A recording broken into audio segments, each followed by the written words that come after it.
उस जनपद का कवि हूं जो भूखा दूखा है, नंगा है, अनजान है, कला नहीं जानता, कैसी होती है क्या है वो नहीं मानता।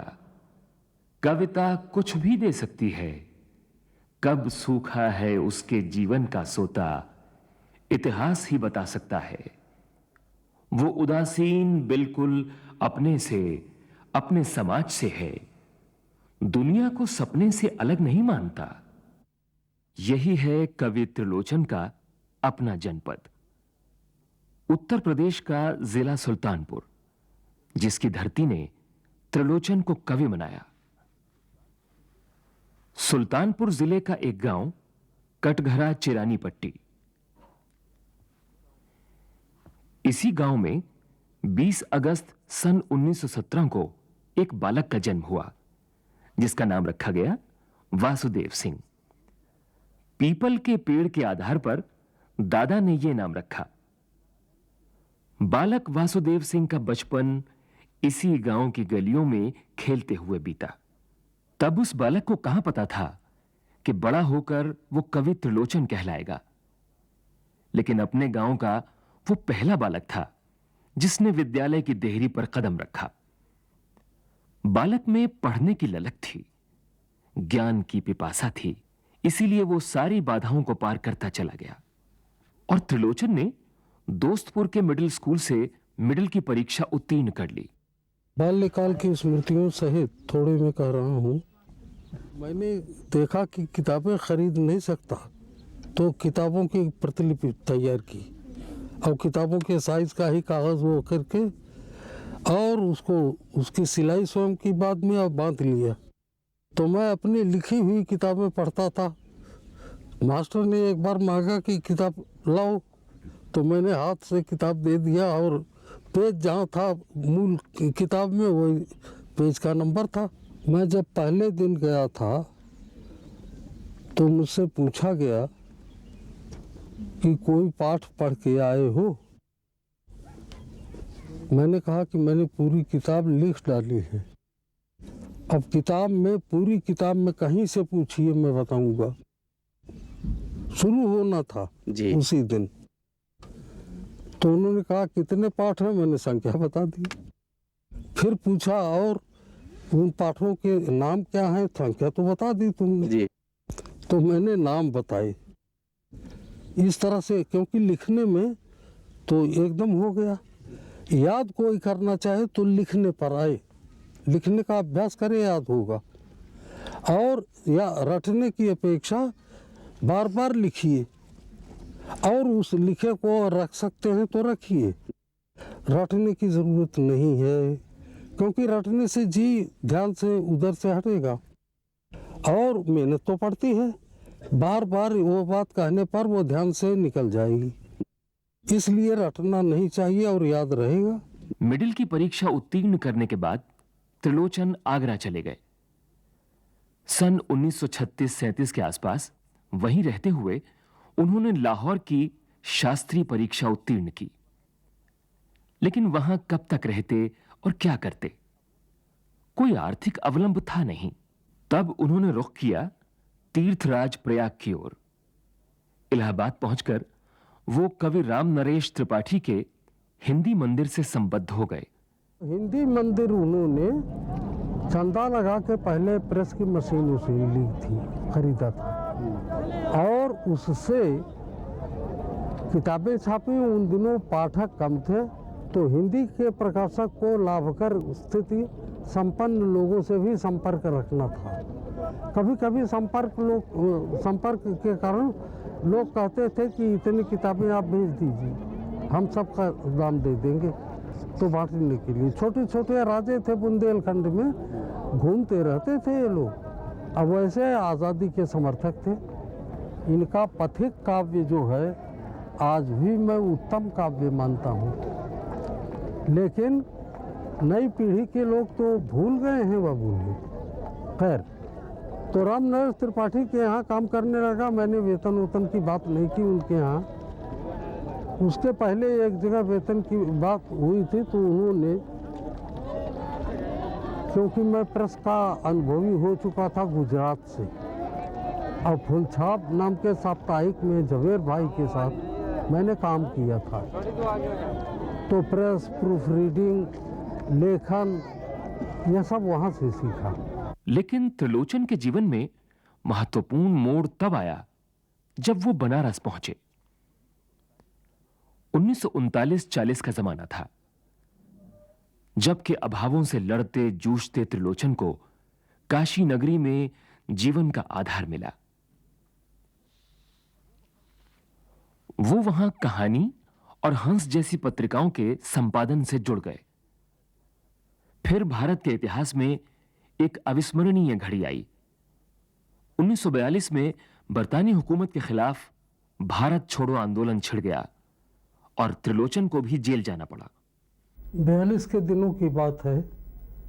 उन दिनों मैं मुरादाबाद में था। मुरादाबाद में जगदीश एमए एक पत्र निकालते थे, प्रदीप नाम का। जगदीश एमए बाद में कलकत्ता रहे बहुत काफ़ी समय तक। पहले इनका ऑफिस अलीपुर में था, तो अलीपुर में वो रहे। मैं 42 के समय की भी बात कर रहा हूँ। और वो तो असल में गुप्तचर विभाग जो है, मेरे विषय में डाउट में रहा हो या वो कोई न कोई मेरा पीछा तो करता था। 42 के दिनों में जब वो कांग्रेस ने न एक पाई न एक भाई ये नारा दिया, ये गांधी जी का दिया हुआ नारा था। जेल से छूटने के बाद वो बनारस से प्रकाशित होने वाले लोकप्रिय समाचार पत्र आज में सह संपादक हो गए। लेकिन कुछ ऐसा हुआ कि उन्हें वहां से इस्तीफा देना पड़ा और वो काशी छोड़कर मुरादाबाद चले गए, जहां से उन्होंने प्रदीप का संपादन किया। मगर वहां वो रम न सके और बनारस लौट गए, जहां उन दिनों मुक्तिबोध भी कार्यरत थे।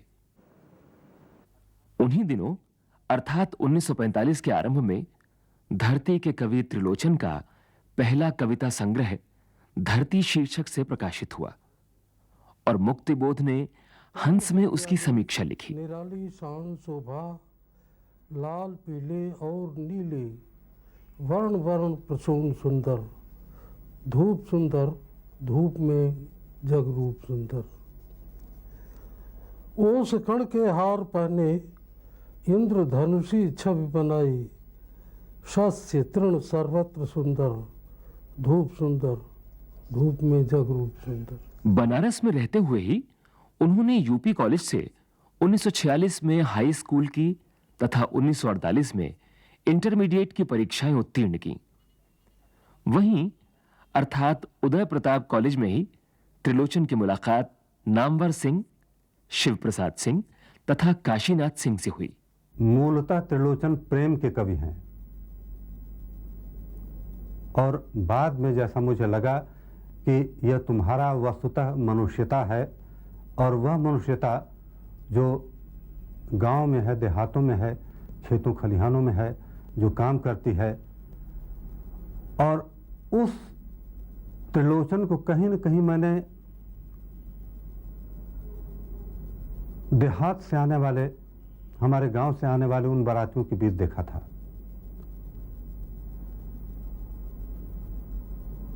तो धरती की कविता और धरती की भाषा से यही नहीं कि मैंने बहुत कुछ सीखा, बल्कि धूमिल की कविताओं में आरंभ में जो नई कविता का एक संस्पर्श हुआ करता था, वह अगर धीरे धीरे धूमिल की कविता से गायब हुआ तो उसका श्रेय धरती की कविताओं को है। जहां धूमिल ने, बल्कि मैं कहूं कि धरती की कविताएं हैं जो धूमिल को धीरे धीरे ख्योली की तरफ ले गई और ख्योली का आदमी धूमिल की कविताओं में आने लगा। मैं और एक चीज कहना चाहता हूं।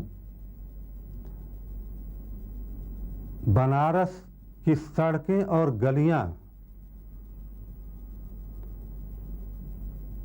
जिस आदमी के कदमों से सबसे ज़्यादा परिचित हैं लेखकों कवियों में, वह त्रिलोचन है। आपको मैंने कहा धरती की 6 प्रतियां मुरादाबाद से आई थी प्रदीप कार्यालय से, और प्रथम छात्रावास में मैं था वो 1 नंबर वाले कमरे में, तो मेरा ख्याल है मार्च का महीना रहा होगा। आप लेकर के धरती की कापियां आए थे और उसे प्रूफ की गलतियां रह गई थी, तो आपने उनको बल्कि वहीं बैठे बैठे ठीक किया था। वो कापी अभी मेरे पास है। 45 था, कुछ पंक्तियां रह गई थी। हाँ, रह गई थी। खासतौर से वो कविता 2 टुकड़ों में छपी थी। धूप सुंदर धूप में जगरूप सुंदर सहाय सुंदर, पेज नंबर 51 में और 56 में। वाह वाह, क्या याददाश्त है यार की, वाह। वो कापी मेरे पास अभी है। हाँ, अभी रखा है उसको बचा करके। सन 1950 में त्रिलोचन ने काशी हिंदू विश्वविद्यालय से बीए की परीक्षा पास की। एमए वो अंग्रेजी से करना चाहते थे। सन 1951 में प्रथम वर्ष की परीक्षा में वो उत्तीर्ण भी हो गए, किंतु उत्तरार्ध की परीक्षा न दे सके। बनारस शहर में त्रिलोचन शास्त्री ने अपनी सारी पढ़ाई ट्यूशन करते, अपने हाथों खाना बनाते और अपने बड़े बेटे जयप्रकाश सिंह को यूपी कॉलेज में पढ़ाते हुए की। अपनी शिक्षा के दौरान त्रिलोचन बनारस के दैनिक पत्र आज तथा ज्ञान मंडल प्रकाशन संस्थान से जुड़े रहे। उन दिनों आज अखबार का कार्यालय कबीर चौरा मोहल्ले में हुआ करता था। उन्होंने वृहद हिंदी कोश और कहानियों की मासिक पत्रिका चित्ररेखा का संपादन भी किया। उन्हीं दिनों डॉक्टर रामविलास शर्मा काशी जाकर गर्मियों में उनके साथ रहे और भारतेंदु हरिश्चंद्र पर काम किया। मेरे प्रारंभिक गुरु जो थे देवदत्त थे, तो देवदत्त जी ने मुझे व्याकरण पढ़ाया संस्कृत का। और स्कूल में क्योंकि मैं जो जबान पढ़ रहा था वो उर्दू थी, लेकिन हिंदी में मेरा नाम इस कारण था कि देवदत्त जी संस्कृत के व्याकरण तो सिखाते ही थे, उसके बाद प्राकृत में क्या रूप होता है वो भी समझाते थे। यह संस्कृत के गुरु नहीं करते। तो मुझे संस्कृत के साथ प्राकृत और उसका व्याकरण मालूम हुआ। इसके अलावा पाली जो है, पाली का व्याकरण बड़े से बड़ा जो है पुराना, उसमें लिखा है शेषम संस्कृतवत, शेष जो है संस्कृत के व्याकरण के अनुसार चलेगा। तो पाली मैंने पढ़ी। इसीलिए सारनाथ में रहते थे उन दिनों धम्मानंद कोसंबी, उनसे मैंने बौद्ध दर्शन पढ़ाने का अनुरोध किया, तो उन्होंने मुझे पढ़ाया। और ये मेरा सौभाग्य है कि इतने महामनीषी का शिष्य अपने को कहने की स्थिति पाई मैंने। तो आज भी मैं नई भाषाओं की स्थिति पाता हूँ तो सीखने को तैयार हो जाता हूँ। यह नहीं समझता कि अब पढ़ने के दिन नहीं है। पढ़ने के दिन तो आखिरी सांस तक चलने चाहिए। 1953-54 से लेकर सन 1973-74 तक त्रिलोचन का जीवन अनस्थिर सा रहा। कुछ दिनों तक जौनपुर के गणेश राय इंटर कॉलेज में वो अंग्रेजी के प्रवक्ता रहे। फिर इलाहाबाद चले गए और हिंदी साहित्य सम्मेलन के अंग्रेजी हिंदी शब्दकोश के संपादन में लग गए। उन्हीं दिनों प्रयाग में महाकुंभ के अवसर पर भीषण दुर्घटना घटी, जिससे द्रवित होकर त्रिलोचन ने 27 सोनेट लिखे। फिर तो सोनेट और त्रिलोचन हिंदी में पर्याय से बन गए।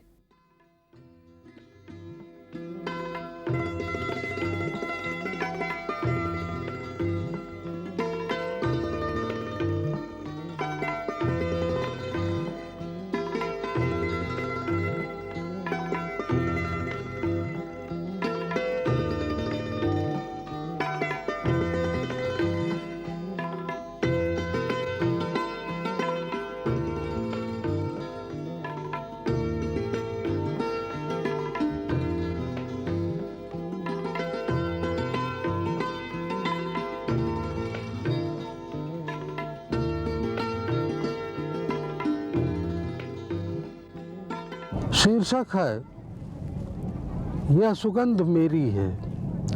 नदी के किनारे पुकार एक मैंने सुनी कल शाम, यूं उस पुकार में किसी के लिए संबोधन नहीं था, फिर भी मुझे जान पड़ा जाने क्यों यह पुकार मेरी है, तो भी मैं बोला नहीं। सुने राजमार्ग पर परस मिला मुझे, जरा घर मिला आधी रात, यूं उस परस में किसी के लिए अनुरोध नहीं था, फिर भी मुझे जान पड़ा जाने क्यों यह परस मेरा है, तो भी मैं चौंका नहीं। नदी ने कहा था मुझे बांधो, मनुष्य ने सुना और तैर कर धारा को पार किया। नदी ने कहा था मुझे बांधो,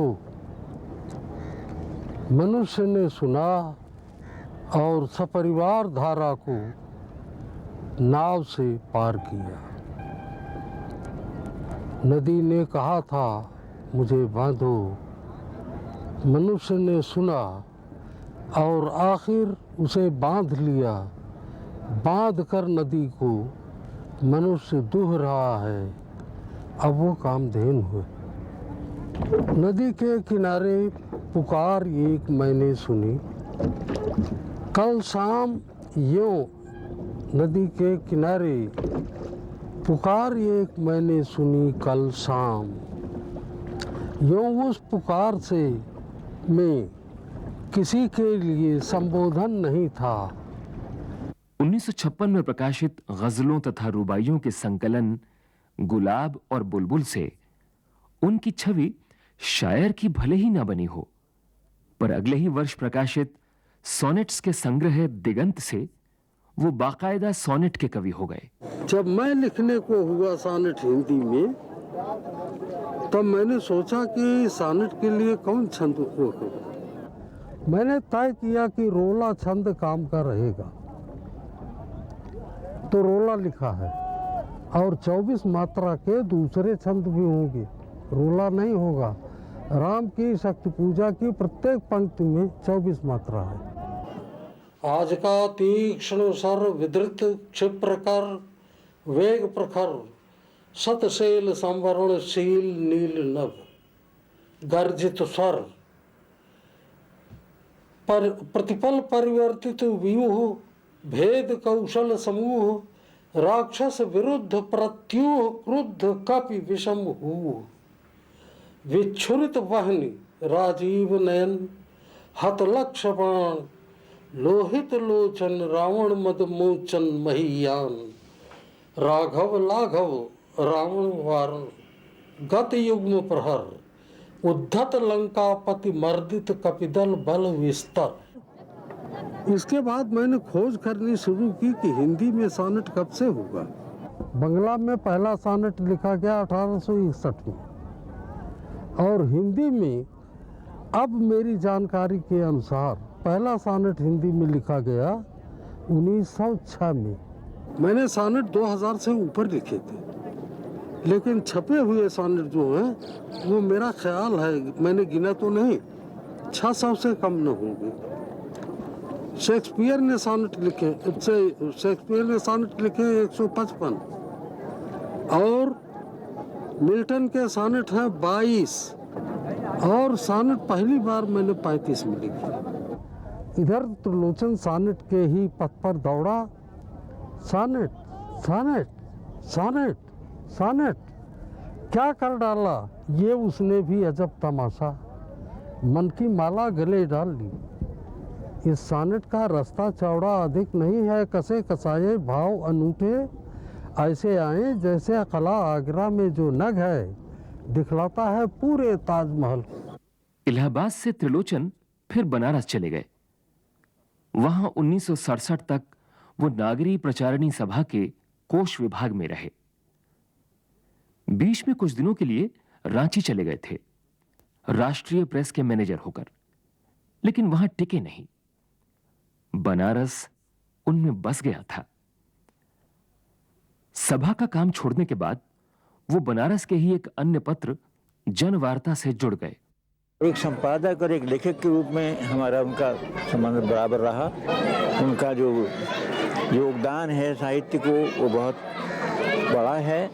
लेकिन मुझे एक संस्मरण याद आता है ये कि इन्होंने भी एक पत्रिका निकाली थी, मुझे पत्रिका का नाम याद नहीं रहा क्या है, और उसमें मेरी कहानी छापी। उन्होंने मुझसे कहानी मंगाई और छापी। उस अंक में पहली कहानी मेरी ही है। लेकिन जो विशेष बात बता रहा हूँ मुझे कि उस युग में उन्होंने मुझको 30 रुपये पारिश्रमिक दिया था। चोट में दबाई एक तिनका गौरैया मेरी खिड़की के खुले हुए पल्ले पर बैठ गई और देखने लगी मुझे और कमरे को। मैंने उल्लास से कहा, तू आ, घोंसला बना जहाँ पसंद हो। शरद के सुहावने दिनों से हम साथी हैं। इस तरह त्रिलोचन के जीवन का एक बड़ा हिस्सा रोजी रोटी की तलाश में एक स्थान से दूसरे स्थान तक भटकते हुए बीता। व्यवस्थित आजीविका के अभाव को उन्होंने बड़ी शिद्दत के साथ महसूस किया। अरारारा डाल नौकरी है, ये बिल्कुल खोटी है, इसका कुछ ठीक नहीं आना जाना, चीर भरा पाजामा लट लट कर गलने से, छेदों वाला कुर्ता, रूखे बाल उपेक्षित, दाढ़ी मूछ सफाई कुछ भी नहीं, उपेक्षित। ये था वो था, कौन रुके ठहरे। बिस्तर है न चारपाई है, जिंदगी हमने खूब पाई है। कल अंधेरे में जिसने सर काटा, नाम मत लो हमारा भाई है। मूड़े मूड़े एक पे एक बवाल, के कां परी के पूछई के हो खवाल। ठोकरें दर बदर की थीं, हम थे कम नहीं, हमने मुंह की खाई है। लेकिन जैसे उड़े जहाज को पंछी पुनी जहाज पे आवे। त्रिलोचन का मुख्य आश्रय बनारस ही रहा और त्रिलोचन ने बनारस को जिस तरह जिया उसी तरह गाया भी। अंततः सन 1975 में उन्हें बनारस छोड़ना पड़ा और वो मध्य प्रदेश हिंदी ग्रंथ अकादमी के अध्यक्ष होकर भोपाल चले गए। फिर 1978 में त्रिलोचन दिल्ली आ गए और उर्दू विभाग दिल्ली विश्वविद्यालय की उर्दू हिंदी कोश परियोजना में कार्य करने लगे। दिल्ली में वो मॉडल टाउन में रहते थे। त्रिलोचन एक जीवित कोश है। जितना ही निकट से आप त्रिलोचन को देखेंगे तो भारत की भाषाओं का इतिहास, उनका बदलाव, उनकी रूपरेखा, उनमें आए हुए स्थानीय और जातीय स्वरूप को समझने के लिए त्रिलोचन से अलग कोई दूसरा आदमी नहीं है। रामविलास जी ने उस पर वैज्ञानिक काम किया है और त्रिलोचन सजीव कोश है। बात करते करते वे आपको बता देंगे कि अवध में इसे ये कहा जाता है और बनारस में ये कहा जाता है। इस दृष्टि से जब भी त्रिलोचन से मैं मिला हूँ या मेरे जैसे व्यक्ति मिले हैं, उन्होंने उनसे अपनी कविता की जमीन खोजी है। दिल्ली में रहते हुए ही सन 1983 में उन्हें दिल का दौरा पड़ा, लेकिन विजय हृदय की नहीं त्रिलोचन की हुई। उसी वर्ष ताप के ताए हुए दिन संग्रह पर उन्हें साहित्य अकादमी पुरस्कार मिला। ताप के ताए हुए दिन ये, क्षण के लघुमान से मौन तपा किए। चौध के अक्षर पल्लव पल्लव के उर में चुपचाप छपा किए। कोमलता के सुकोमल प्राण यहाँ उपताप में नित्य तपा किए। क्या मिला जो भटके अटके फिर मंगल मंत्र जपा किए। 1984 में त्रिलोचन सागर चले गए और 1990 तक सागर विश्वविद्यालय में मुक्तिबोध सृजन पीठ के अध्यक्ष रहे। सागर में ही सन 1988 में उनकी संगिनी ने उनका साथ छोड़ दिया। मेरी पढ़ाई तो उस समय भी काफ़ी थी, लेकिन पत्नी निरक्षर थी। मैंने उन्हें पढ़ाना चाहा तो मेरी माँ ने विरोध किया कि क्या उसे थानेदार होना है। तो मेरी पत्नी ने कहा कि मैं थानेदार नहीं बनूंगी, मैं पढ़ूंगी नहीं। तो मैंने कहा अच्छी बात है, मत पढ़ो। आदमी अपने आप में कम वो नहीं होता, और कोई पढ़ाई किसी को बुद्धि नहीं देती, वो बौद्धिक कार्य अलग है। तो लेकिन मेरी पत्नी को बाद में शमशेर बहादुर ने कहा कि मैं उनको साक्षर कर दूंगा, पढ़ाऊंगा। शमशेर जी व्यवहार में बड़े कुशल थे, तो उन्होंने उन्हें अक्षर ज्ञान कराया, स्लेट खरीदा उनके लिए, और अलिफ की किताब खरीदी पहले दर्जे की, बिगनर्स की, उनको दिया। और पहले पत्नी गांव रहती थी और मैं अकेला रहता था बनारस में। मुझे असल में यह हुआ कि स्लीप वॉकिंग का मर्द हुआ, और स्लीप वॉकिंग तक तो कुशल थी, बाद में मैं स्लीप नहाने का आदी हुआ, सोते सोते। और इसमें अगर कोई नहाते समय, तैरते समय कोई मुझे जानने वाला नाम लेकर के पुकार देता तो मैं डूब जाता, क्योंकि मुझे तो मालूम नहीं कि मैं पानी में, गंगा में नहाता था और नहाने में पार करता था और बिना रुके पार लौट आता था। यह मेरा नहाने का ढंग था। 1989 में त्रिलोचन को मध्य प्रदेश का मैथिली शरण गुप्त सम्मान प्राप्त हुआ। 1991 में ईरानी दूतावास की फारसी हिंदी कोश योजना के तहत दिल्ली आ गए थे, लेकिन सन 1995 में वो फिर सागर चले गए, दोबारा मुक्तिबोध सृजन पीठ के अध्यक्ष होकर। पीछे मुड़कर देख रहा हूं पथ सूना है, जिस पर चलता रहा और चलता जाऊंगा, आगे भी मुझको उस सीमा को छूना है जहां असीम मुस्कुराता है। सांसों के द्रुतगामी रथ पर नहीं रुका हूं, चिर यात्री मैं, ठोकर खाकर नहीं झुका हूं।